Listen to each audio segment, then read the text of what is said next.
bawah biasa je, cuma kita buat style bawah short. Okay, you all tengok deh. Ni tudung. Hani akan buka besar macam ni sayang. Hani akan buka besar macam ni. Kita tak buat kecil lah sebab kita nak buat bawah short kan kena lebih sikit. So kita buka besar macam ni. Nampak tak? Lepas tu kak, nak pakai tu akak kena pakai bahagian hujung tepi sekali.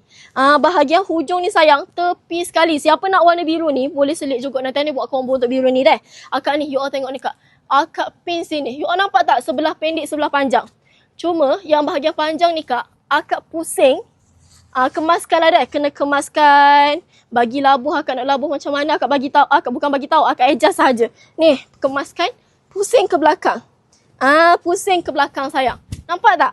Lepas jadi macam ni, akak lipat, kemaskan. Naik sikit macam tu. Betul-betul dia lawa-lawa. Dekat bahagian belakang nak labuh, tarik sikit. Lepas tu pin.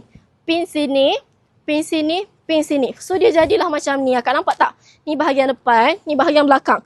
Cuma untuk bahagian kelabuhan tu atas akak adjust lah. Kalau nak besar, nak labuh lagi, buka besar lagi. Kalau nak singkat-singkat, buat standard-standard gitu je kak. Tapi boleh dapat efek macam ni lah. Kalau macam Hani pakai, ni tak kemas kan? Kalau Hani pakai macam ni. Ni macam ni, cantik. Cantik dah. Siapa nak kak boleh follow lah cara ni deh.